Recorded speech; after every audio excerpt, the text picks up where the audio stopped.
Live from the studios of Vermont PBS in Colchester, the 2016 Vermont gubernatorial debates.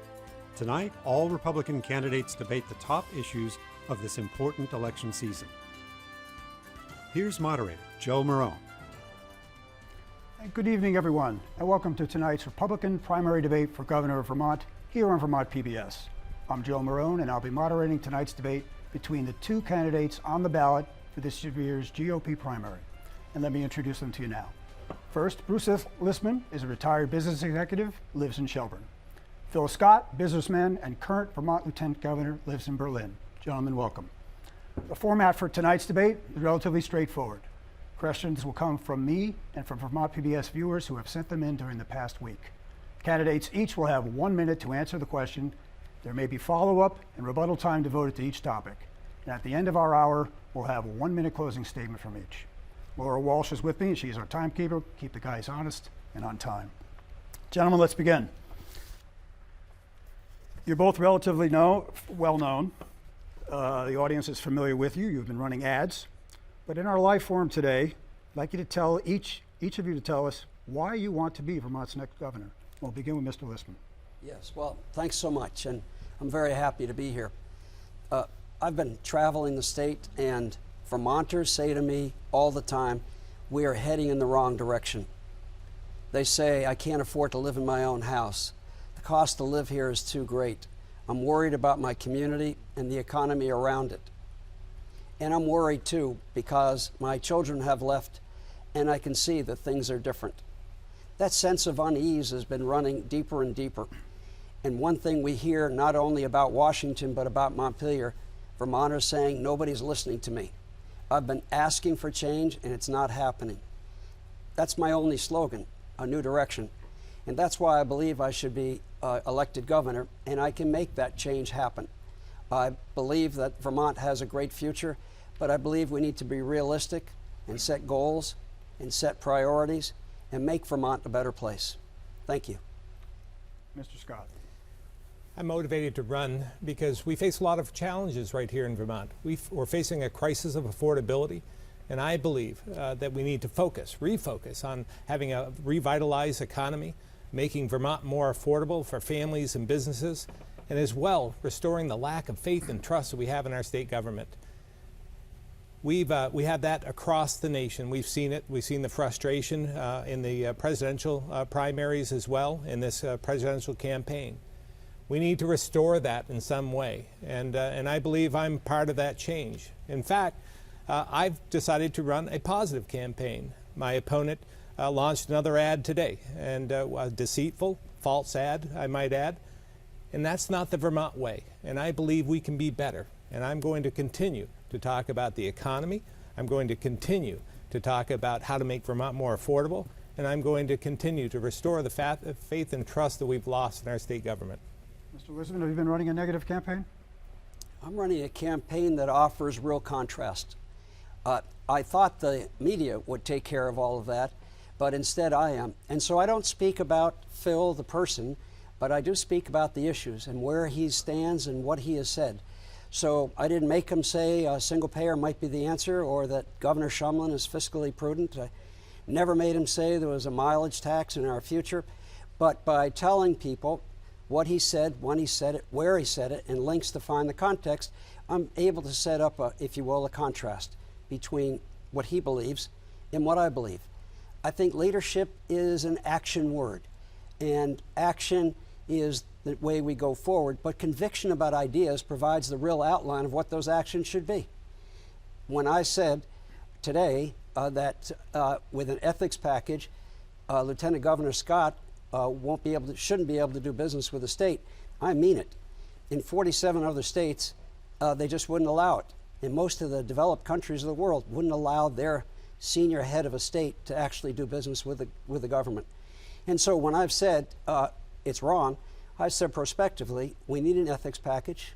We need it soon. I've been proposing it since 2012. It still hasn't passed. And because we haven't passed it, people think we work for the government, not the other way around. In this, frankly, going forward, we need to change it. I'm going to let Mr. Scott come in on a second, but there's one thing you mentioned. Do you think the media is giving Mr. Scott a bit of a free ride? You said they haven't been checking. Well, I think, call me naive. I've never run for office. I'm an outsider. I thought sure that early on the media would focus on the issues, deciding what we stood for, each of us. Instead, the focus on our senator and the broader campaign, I think, took attention away from that. And so what I'm doing is simply saying, here's what Phil Scott said and when he said it and what the context was. And here's what I've been saying since 2011 about the same issues. People can agree or disagree. I choose to disagree with where he's heading us. From reading his quotes, I believe he doesn't have strong convictions. And you know what I know? If we're going to choose a different direction, you need strong convictions about the ideas that provide the outline for change. Mr. Scott, he says his campaign is not negative, it's just holding you accountable. I think Bruce has chosen the low road, the very low road. I think it's politics as usual. He casts himself as an outsider, somebody that isn't the usual politician, but he sure is acting like one of those typical DC politicians where anything goes, and you have to tear down your opponent in order to make yourself look better. And I think Vermonters deserve better than that. I think we should be examples for our children. If we want to change the dysfunction in DC, if we want to change the direction of where we're going as a country and as a state, I think we have to act appropriately. I think we have to talk about what we can do, what we can bring forward, rather than what our opponents can't. So I'm choosing a different path. I think that's the Vermont way, and that's the way I've always conducted myself. I've been slugging it out here all my life. I've never moved away. And I value my reputation. So I take great exception when somebody questions that, and with false and fabricated ads. I just think it's inappropriate. Very good. All right, gentlemen, let's move on to basically our first area of discussion, the state budget. By all accounts, annual increases on the state budget is running around 5% more than any growth indicators will indicate. And you both have expressed Vermonters are taxed to capacity. However, if elected, you're just going to have 2.5 months to put together a budget to present in January. What's it going to look like? Mr. Scott first. Well, my budget would take a look at what the economy grew in the previous year. We don't have to guess at what it's going to do. We don't have to look at projections. We just have to look at actual data, actual facts. So just let's look back at what the economy grew, what wages grew in the previous year. And if it was a 0.5% or a 1% growth, then we put a cap on it. And we go in and we talk with legislative leaders. We have an opportunity with a new speaker, a new lieutenant governor, a new governor, as well as a new pro tem. We have an opportunity to change the direction of Vermont and set a parameter, a line in the sand, and not go over that. Live within our means, just like everyday Vermonters have to, just like our businesses have to. And I think setting that parameter, setting that target, and not letting us go any further than that is what is needed for leadership. Mr. Listman. Well, this administration has raised taxes, fees, and surcharges by $700 million over the last 6 years. There are only 626,000 of us, half of whom pay taxes. So that's a huge increase. And frankly, I don't think we have much to show for it. So that's a bad idea. Growing at 5% when the economy is growing at 2%, it may not grow that fast in the future. Suggests to me that's a formula for disaster. Let's pull ourselves back. So I proposed for the next 3 years, 2% growth per year, finding savings and efficiencies of 1.5% per year, and I think by hiring and recruiting the best talent that we can find to staff senior positions in agencies and departments will enable us to get there.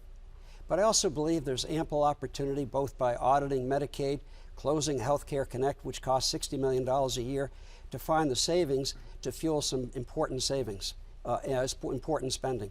So I think there's real possibilities with budget management that makes sense. Well, I'm going to go right to a question from our audience. Fritz Verdonk from Burlington, who has been listening to you, gents, because good that you mentioned the word efficiencies. And Fritz says, both candidates talk about finding efficiencies in every department. Lieutenant Governor Scott has talked about a modernization team. Mr. Listman demands 2% improvement in efficiency for every department. But you don't actually find efficiencies, says Fritz, and this is just nibbling around the edges. How specifically will you evaluate what areas of government you propose to cut or eliminate? We'll start back with Mr. Listman. Yeah, so I'm talking about slowing the rate of growth to 2% per year, down from 5%, and I believe we can find 1 to 1.5% efficiencies per year.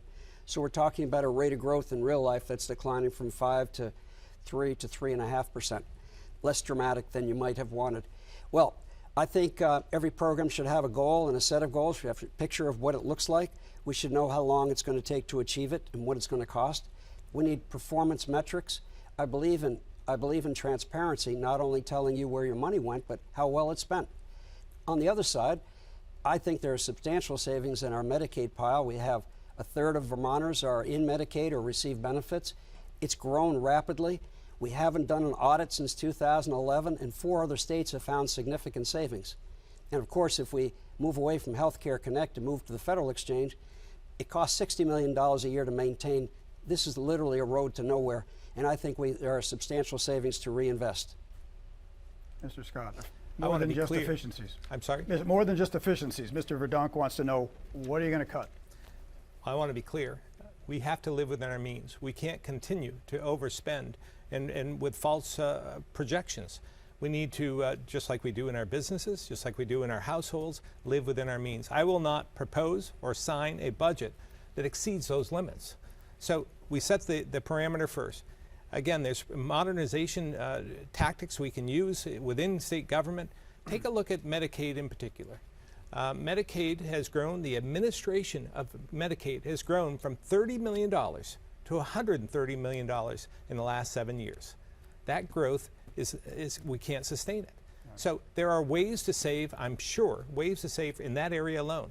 But take other areas of government. It takes a culture change to do something different. Why is it that you have to go to 3 different departments to register a business? There are ways that we can do things much more efficiently, just like we do in business, just like we do in our own lives, and I think we can do it in state government as well. Both of you mentioned healthcare in one form or another, Medicaid, healthcare. You've been running for a while now. You've been watching state politics and state government for even longer, I'm sure. You've certainly had to say, if that was my budget, I would cut X, and X equals how many thousands or hundreds of thousands of dollars. Have you thought of that? And would you please go out on a limb here and tell us where exactly you would cut, sir? Oh, well, I've just said, listen, More than healthcare? Well, there are, I think, terrific savings, both in Medicaid and Vermont Healthcare Connect. Sizable savings to be had. Medicaid's a large increase in population benefits. We don't know if people are eligible. We don't know what benefits they receive, high cost, or whether chronic. A few patients are causing chronic healthcare related costs to rise. On the other hand, Vermont Healthcare Connect literally will not work. I've said it from the early days. I'll say it again. This is a bad investment and we shouldn't make it. So Phil has said there's substantial savings in Medicaid, and I believe it too, but he's resisted the idea of an audit. Other states have done audits. Look at Rhode Island and look at North Carolina. They've generated significant savings in Medicaid. We could do the same. North Carolina took a significant deficit, turned it into a surplus. Rhode Island found $75 million in savings, and they only did it by doing a deep dive analysis. And that's, frankly, that's what we need to do, not only on that, but other major programs in our state. You have the floor if you like. Yeah, again, I think that's a misrepresentation of what I've been saying. What I've said in the past is about Medicaid and the audits is that we've done multiple audits over the years. They're still there and it's still pertinent. The legislature and the administration have failed to follow through on the recommendations of the audits that are there. I think it's relevant today. So I think that there are substantial savings we can find in Medicaid, but I also think there's substantial savings in other areas as well. Vermont Health Connect, again, pull the plug on Vermont Health Connect. Let's transition to something else, whether it's a multi-state provision, working with other states, going to the federal exchange, utilizing some of what's been built. There's a better way to do it. And the maintenance costs are real, because that's the concern that I have. Even if this ill-conceived IT structure was able to limp its way forward, it would take us millions and millions and millions of dollars to maintain that. And we can't afford the operating costs. So we have to look at our overhead. We have to cut our overhead in many, many different ways. It's really, when you think about our budget, it's really a penny per dollar that we have to cut. We need to find at least $50 million to cut. And that's been the amount of a deficit year after year after year of this legislature. Okay, thank you. You're going to have to get that budget through the legislature. And if elected governor, you'll no doubt have to deal with strong Democratic majorities in the Vermont House and Senate, unless there's some sea change out there. Some may say a veto-proof majority. How will you work with that legislature?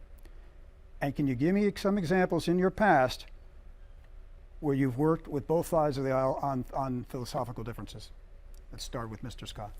Well, obviously, I've been in office for some time in terms of being lieutenant governor, served in the Senate previous to that. I've always served in the minority.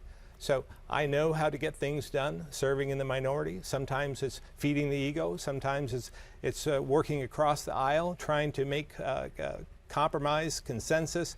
And it's about doing that. It's about setting the parameters first.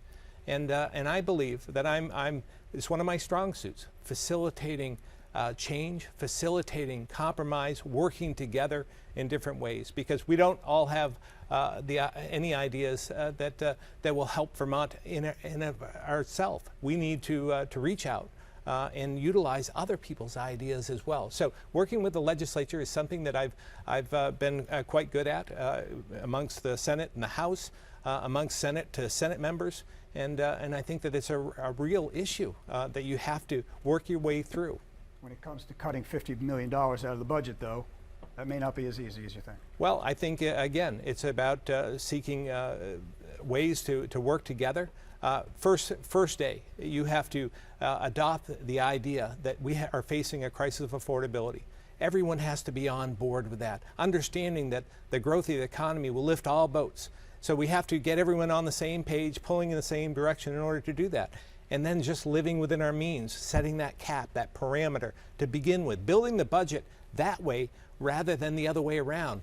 Instead of building the budget and then figuring out a way to pay for it, let's set a parameter and live within that budget figure. Mr. Listman, how are you going to work with the Democrats? Well, let me say first, when I'm elected governor, it'll certainly shock the legislature and the supermajority, and hopefully they won't have, and it'll be more balanced. And my guess, they'll know that the people have spoken. That Vermonters who have said, no one is listening to me, will suddenly say, they are now. And so that's a big deal. So that's one. Two, I point out that Governor Baker is a Republican in Massachusetts and faces a supermajority on the Democratic side, arguably one of the most popular governors in America. He's done it because he's found a couple of ways to work with the legislature and also push through his own agenda. So let's choose three nonpartisan ideas. We have a mandate to clean Lake Champlain, EPA mandated. Opiate addiction is a serious problem. Let's get together on I have some ideas on it. And third, let's think about workforce development in a different way. Those who've been left behind, and frankly, those who are behind bars, and develop something bigger than what we're normally talking about. And then maybe we could talk about a strategic plan and a strategic budget. I believe in the value of leadership, and that's why I think it's the right approach. Okay. Last word, sir. Well, again, we have to live within our means. We have to work together and understand that Vermonters can't afford any more taxes and fees. They're already at their wits' end. They're at a breaking point. And we need to rebuild that sector between the age group 25 to 45. We've lost 30,000 people out of that category alone. The demographics are shifting in Vermont. And if we can't rebuild that category, provide opportunity for them, then we won't have a tax base to work with. The workforce is shrinking in Vermont, and we need to revitalize that. You just segued to my next question, which is growth and growth of population. Vermont's population is stagnant, has been for the last 5 or a number of years. Actually, most counties, 12 of the 14 counties have actually lost residents in 2010. Lieutenant Governor Scott, you've mentioned growing a population to around 700,000. If your prime target is 20, and that alone is a 10% or more increase. But if your prime target is 25 to 40-year-olds, that's multiple times that. How are you going to do it? Well, it's going to take a lot of work. It's going to take working together and understanding that we have a problem, a crisis on our hands. And again, I think we need goals. If we can all agree that we need to grow the population, we're living longer. Stagnant population, about 624,000 people right now in the state of Vermont. It's been that way for the last couple of decades. But let's shoot for 700,000 over the next 15 years. And let's do it by rebuilding that category, the one I spoke about, the 25 to 45-year-olds. Because when you think about that, you think about the folks in that category. They're the ones that have families, buy homes, utilize services, and buy products. And then they pay taxes on top of that. So if we have 5% less, 30,000 less in that category, the workforce, then it's putting the burden on the rest of us.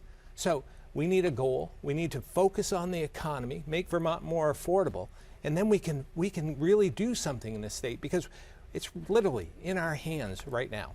Mr. Listman, can we add 75,000 people to the state in 15 years? It's quite improbable. We hit a demographic iceberg 20 years ago, and we're now seeing the effects of it. Really, demographic trends are slow to unfold, but let me give you some examples of how change can happen. Seattle was a dump before Microsoft left Albuquerque and left them behind, and with their arrival, Seattle took on a whole different look. And I think North Carolina, which was a low-level manufacturing state 25 years ago, is pushed by R&D and has become a different kind of state economy. So we can do that. I think a 700,000 population goal is probably not the right thing to think about. A budget that's consistent and predictable, a cost of living that we can manage, lower property taxes, and relationships with our most important employers, but also the ones who are likely to become the most important, small businesses that aspire to be big. And I think then we can begin talking about other kind of goals. But first, let's get to the start line. Let's stick with young people and college tuition, college support. Something else that's stagnant is the population of Vermont state colleges, and the institutions are struggling. And recently, the announced merger of the administrations of Johnson and Linden State. Does this action go far enough? And would you propose, sir, to close one of Vermont state colleges? Mr. Listman. Thank you. They hit the same demographic iceberg that the state as a whole did. Too bad that it's taken this long to come to grips with certain realities. I think they have an important role in our state. They're so much a part of workforce development and recalibrating a workforce that needs to be enhanced, enlarged, and ready for whatever comes over the next 20 years. I'm glad they've started working and taking a look at the nature of restructuring because they have issues with graduation rates and, of course, finding the students to fill their classrooms. I think they have an important role. I don't imagine closing campuses, but I'm confident that a management that says we need to find a way to become self-sufficient in the state, just as the University of Vermont had to deal with that 15 years ago, will be a good way to begin thinking about a plan that makes them more self-sufficient. So enrollment's down. We're not closing a college. Mr. Scott. Well, higher ed is an important economic tool for us in this state. We graduate about 10,000 students a year out of our colleges and universities. That's just the exact folks that we want to stay here. They come here for a reason, and they stay here for a reason because they love Vermont. We have that attraction, but we just need to provide opportunity for them to stay. We're going to have to provide more for a more affordable Vermont for them to stay. I believe the state colleges play an important part in that. I'm a hands-on learner. I'm a tech ed advocate, and I believe that we can do more in our state colleges to provide real training, workforce training for the new sector, whatever it is that comes about. We need to be nimble. We need to work with our businesses in order to provide for training that meets the requirements of the businesses that are here. And that takes communication. I'm happy that they've formed this proposal to go between Linden and Johnson. I think it's the move of the future. I'll allow either of you another shot at this one. Is there any hard recommendations you would suggest to the state colleges, since you don't want to close either of them, to get their costs down, unless, because we obviously don't see an explosion in undergraduate population anytime soon? I was chairman of the board at the University of Vermont during a particularly tumultuous time. Leadership issues, financial issues, a serious drop in enrollment. We had become a university in Vermont, not of Vermont, an important distinction that a sitting governor said, that marks the difference that you need to change. I think the university did. My leadership helped, but so did a new president, a broad participation in the community. One thing that was important, that governor said, I'd like to give you a lot more money, but we don't have the capacity to do it. And so therefore, assuming I can't do it soon enough, you need to build a plan to become self-sufficient. I would say the same thing to the state college system. You need to find a way to become self-sufficient. I'm a big fan of giving greater aid to our higher education institutions. And I wish that there was an easy way to do it next year or the year after. And I think we can raise it. But becoming self-sufficient, becoming an integral part of a new economy in our state is maybe the first goal they should have. Last word on state Well, college. again, we face challenges all over the state in terms of how do we afford what we have. And I think that the state colleges, my hat's off to them for looking outside the box, finding ways to save money. I think Castleton University is a great example of they're on the cutting edge of doing something different. They're having internships, which I think are really, really important. And David Walk, President Walk, is one that is moving that charge forward. And I think that other state colleges should follow suit so that we provide that instantaneous interaction with business and these state colleges. That's where the rubber meets the road, and I believe that they're doing a good job thus far. Well, if it's expensive to run a college, it's also expensive to go to college. Recent VPR Castleton Polling Institute finds that 84% of the respondents don't think that education beyond high school is affordable to most Vermonters. Much has been said on the national level lately about free college tuition. Is this something we could address at the state level? And if not, why not? Mr. Scott, first. I think revitalizing the economy is part of the answer. We need a restored effort on trying to rebuild, restore this economy so that it works for everyone, so wages will rise, so there's more opportunity here, so that kids can afford to go to school. And I think that that initiative in itself, creating some consistency in state government, a culture change in state government, so that we act appropriately with businesses and our constituents and the citizens of Vermont, so that we have a much brighter future. But it's going to take working together to understand that we need to be a better partner with businesses, better partner with our citizens, in order to have a much more vibrant Vermont. I'll come back. Mr. Listman, free college tuition. We talk about affordability in a lot of different ways, including nationally the cost of going to college. The president asked for a study to tell him or inform him about why it was so expensive, and I've read parts of the study, and I'm not sure the answer is there. The truth is the rate of increase in tuition has gone up a lot over the last 20 years.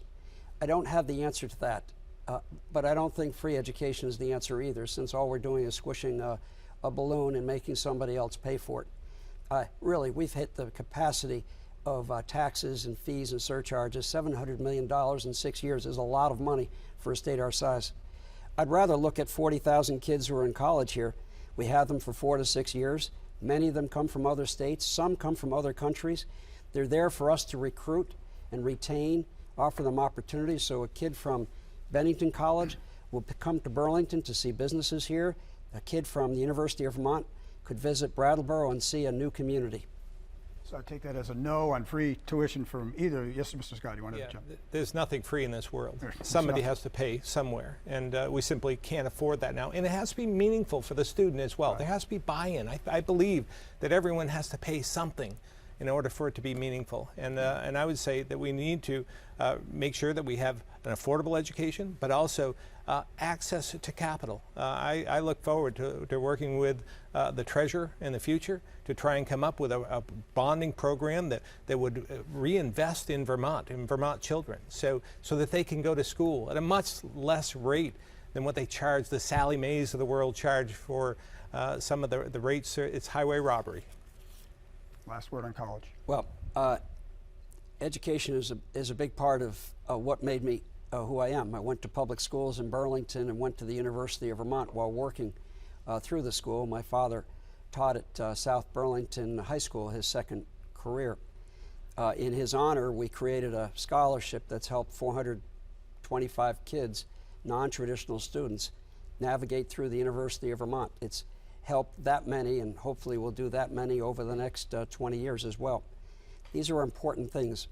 I really believe we have the opportunity in hand to say we're a higher education state. We have lots of colleges as well as 2 state systems, UVM, of course, and the state college system. And we offer, I think, a beckoning call for kids who've always wanted to see Vermont or always wanted to be here. That opportunity hopefully will lower the unit cost, the cost per student. But what it'll do is continue to increase the number of students from the roughly 43,000 kids today to something higher and give us the opportunity to recruit more. It's a big deal. These are the kids who are going to start businesses. Champlain Colleges places more than half their graduating class in Vermont. They come looking for a career. They find it and do it right here. We just need to spread it across the state.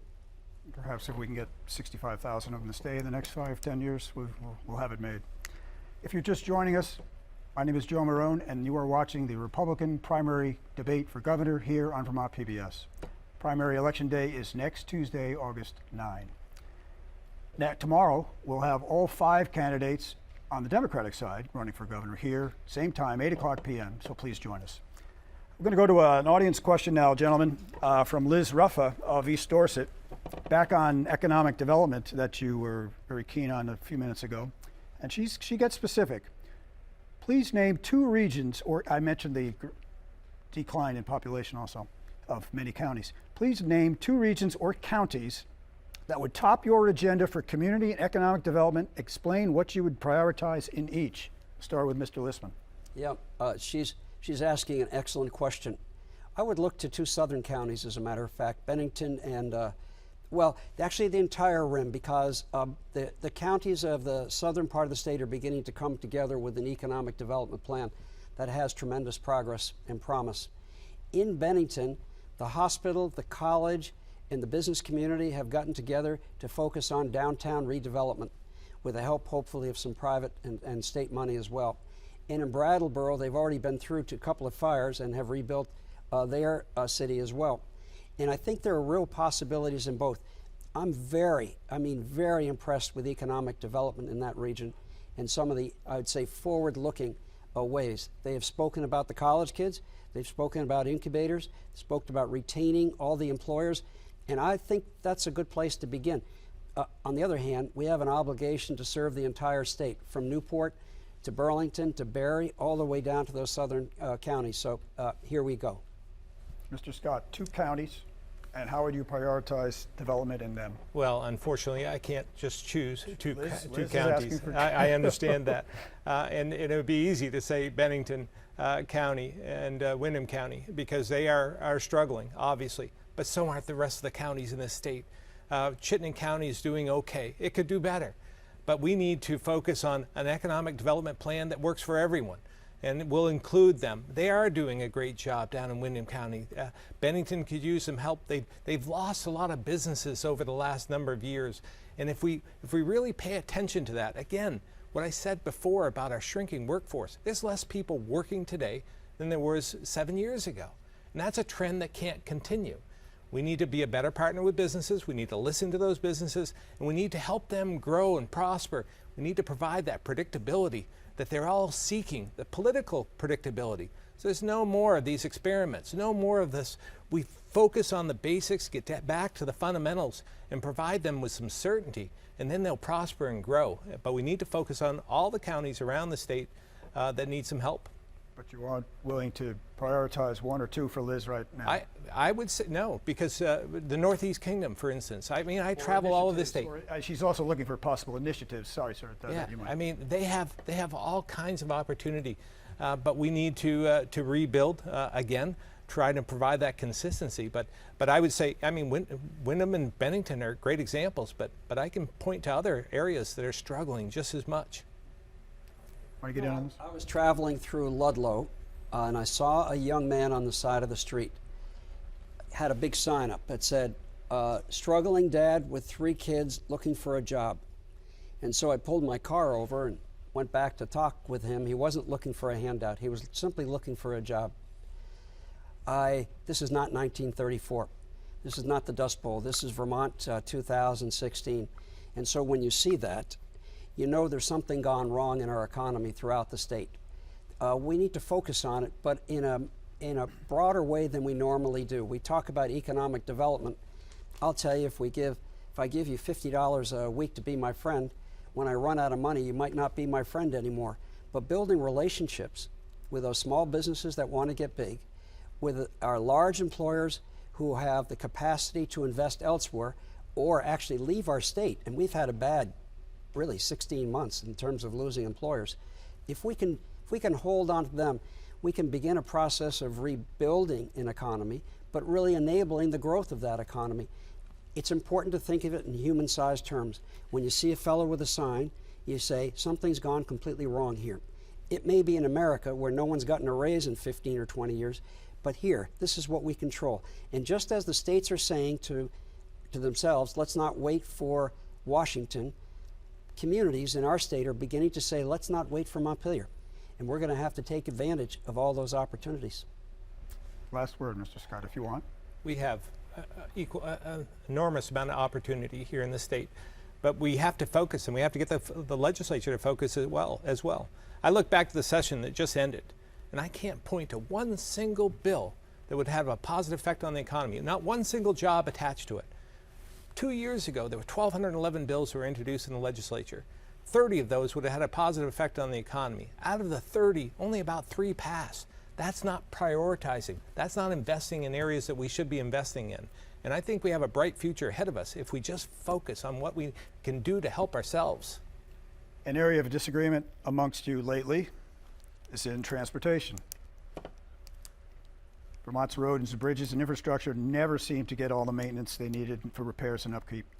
Is it time to move away from the gas tax, an uncertain and unpredictable source of revenue, or not to pay for this? How do we pay for our transportation infrastructure, Mr. Scott? Well, I'd like to clear up one thing. You've had it, yes.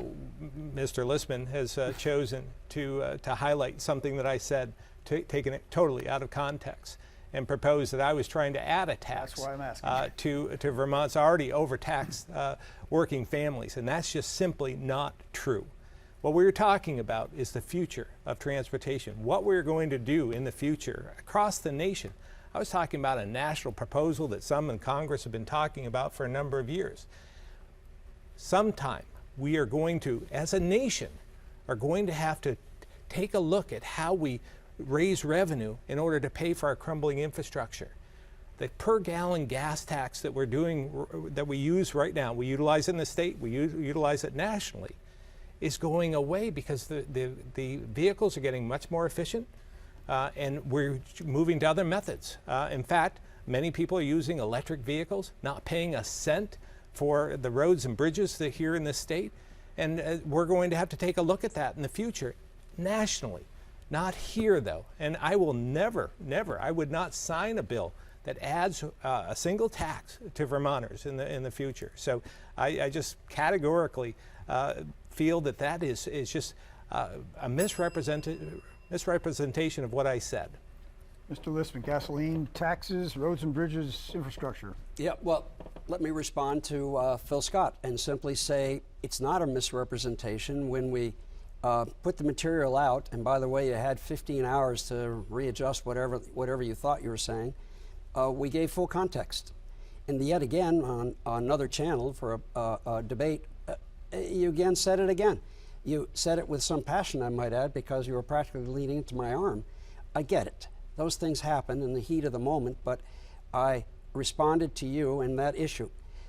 And by the way, you've said a lot of things in the past, and I've said to you, that doesn't make any sense, from calling the governor fiscally prudent to saying single payer might be a workable solution. Neither were likely to be true. Well, so we do have a problem. Washington hasn't been helpful. I oppose something like a mileage tax. We need to resist. Our state would not be a beneficiary of something like that.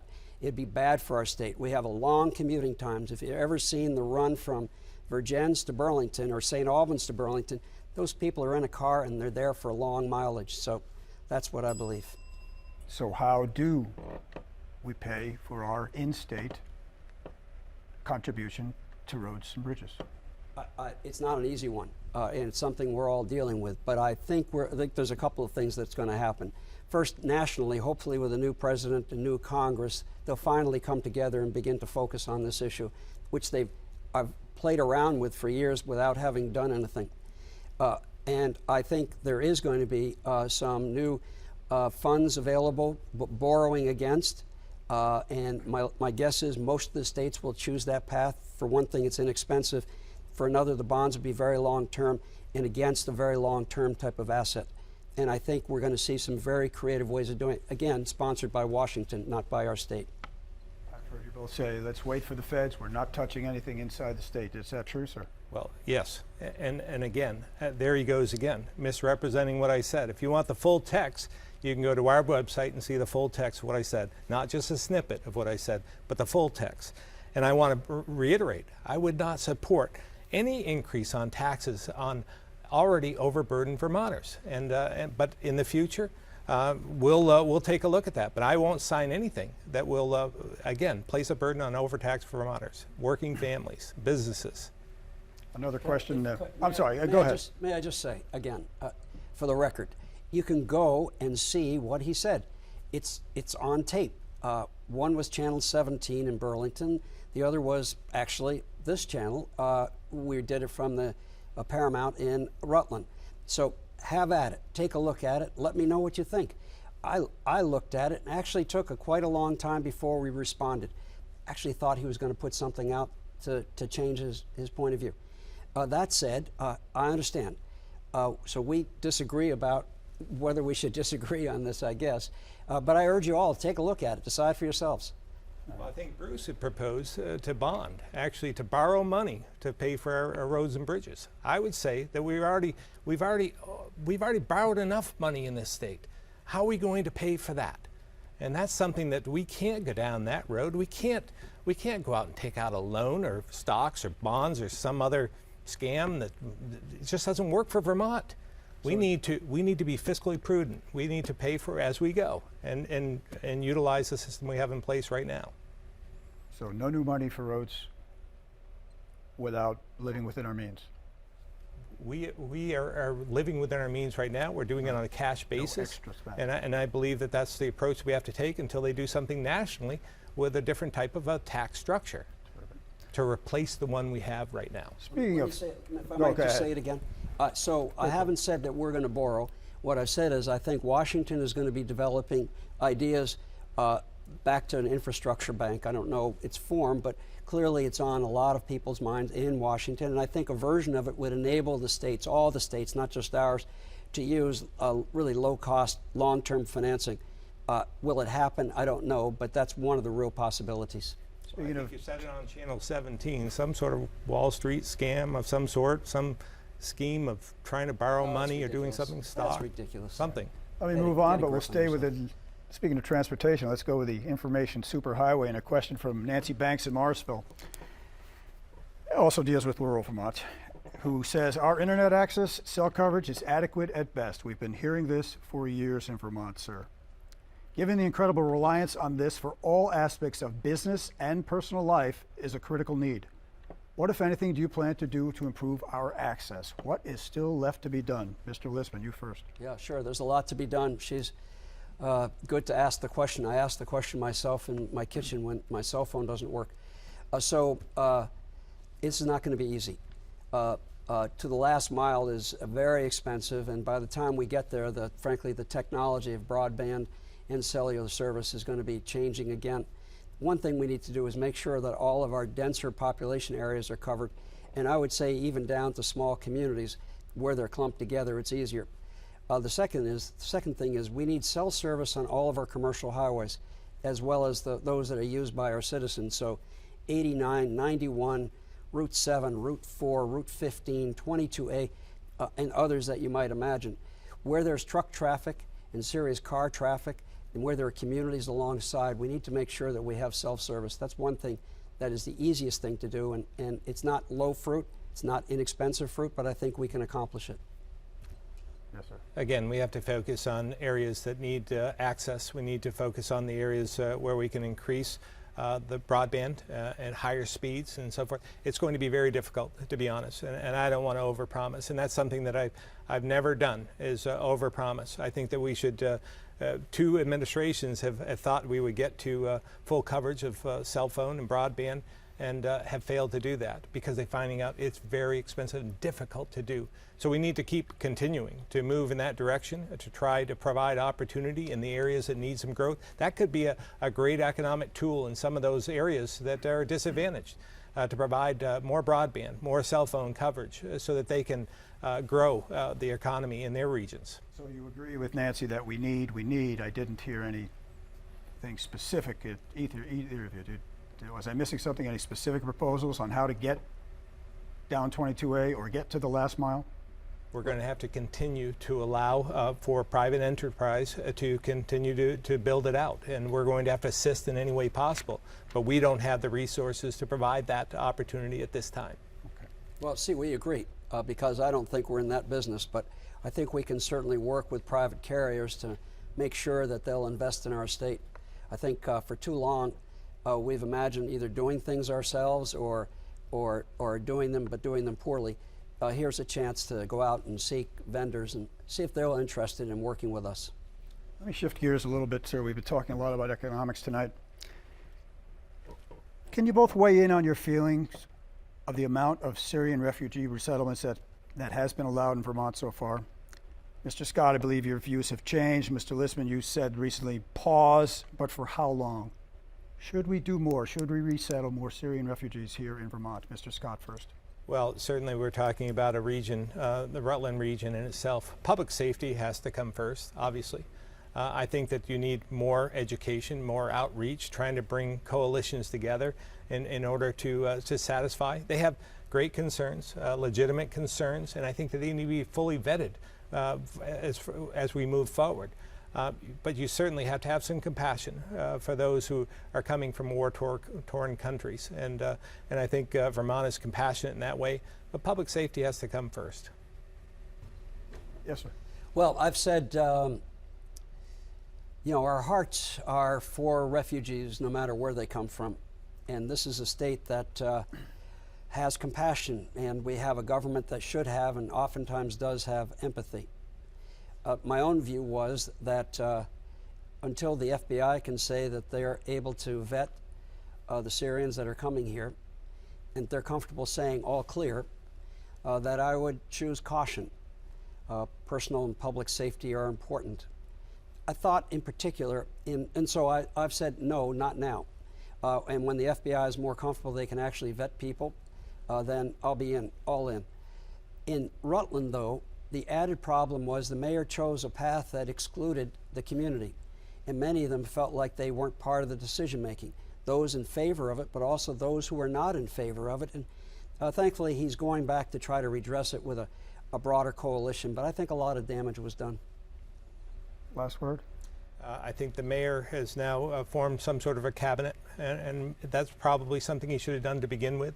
I think the legislators, everyone found out the day of the announcement. And so it's a question of the process. And again, I think building coalitions, trying to educate, we have a responsibility to fully be transparent and show what the process is before moving forward. Indeed.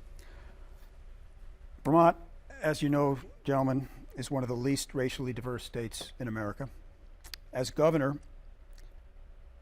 how could you or how would you instill a feeling of welcoming and acceptance outside of Vermont to people of color and contribute to our diversity? Mr. Listman. Because we're a state that welcomes all. And this is a state that has a tremendous compassion for fellows. And what I mean is we offer something special. Rather than focusing on being attractive just to create a diverse population, I think we need to make it an attractive place for anybody who would like to live here.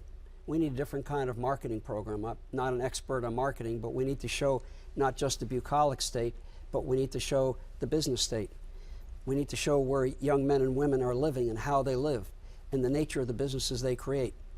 I think we need a new approach to tourism, and we need to think of goals. Right now we run at an occupancy rate of 30% or less.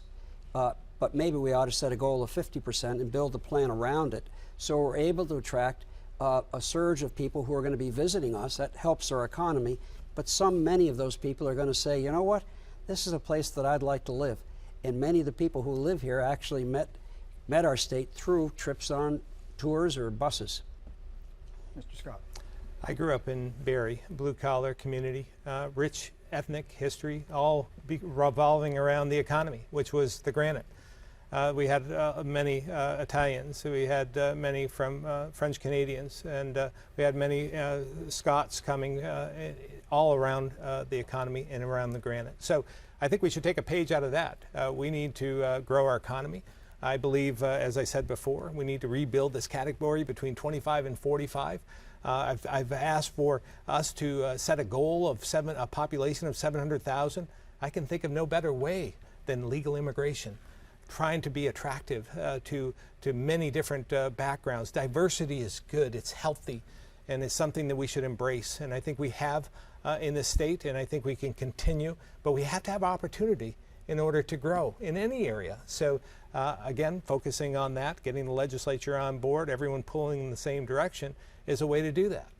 Aside from just being a welcome society that we try to be, would you entertain any specific campaigns to help attract people of color to our state? Well, again, I think it's all about opportunity, economic opportunity. So I would welcome all, and I think that again, having a prosperous, restore the vitality of the economy is part of the answer. And I think that we will have diversity if we have a healthy economy. If I might, Detroit's a great example because after World War II, it was literally the mecca for manufacturing and manufacturing jobs. And people from all over this country and frankly all over the world were flocking to Detroit to get those jobs, including African Americans and other minorities that played an important role in building our manufacturing sector. And when it went away, manufacturing moved elsewhere and became a different kind of industry. Those people left. And it wasn't because of the climate or the sports teams were poor, because the jobs went away and they migrated to the southeast and southwest. I think we need to reverse some patterns here. Having a strong economy, offering opportunities, is really the ticket to future growth. How to do it, when to do it, is really important. I believe there isn't a single thing, there isn't four things, it's many things done simultaneously. We're trying to reverse a demographic that's been with us for 20 years. But the arrival of Microsoft in Seattle, the growth of Amazon in Seattle, changed forever the nature of that community. And so we don't want to think like that. We want to set in motion those steps that would enable companies to start here and grow here. And with that, all kinds of people will come. One last question to get us out with on economics, and I'm going to only give you 30 seconds. I'm sorry, we're running short on time. Do you favor increasing the minimum wage in Vermont? And if not, why not? I want to have higher wages for everyone, and I think having a healthy economy will do it. I worry tremendously about those businesses on Main Street, the small mom and pops. They're struggling to get by. I've spoken to a lot of them. They fear the mandatory increase of the minimum wage. I was in the Senate when we passed the provision to tie it, to index it to the rate of inflation. And it was said at that point, we'll never have to have this conversation again. And here we go again. Mr. Listman, minimum wage. We have a current law that increases it by roughly the cost of living, and I believe that's sufficient. Really, we need to focus on creating valued jobs, of making sure people who have been left behind are given the skills so they can take those valued jobs. And we need to think about the colleges and workforce development in a completely different way. I might add, earned income tax credit has been a favorite of every president since Ronald Reagan and includes our current president. If we're going to help people and working people, that is the best way by far. Nobody wants to shout out $15 an hour right away as we go out. No. All right. Thank you very much, both of you. Now we're moved to our closing statements. And before the debate, we drew lots. To go first is Lieutenant Governor Scott. Well, I've made a practice in all my lives, my personal life, my business life, and my political life, to treat others the way I want to be treated.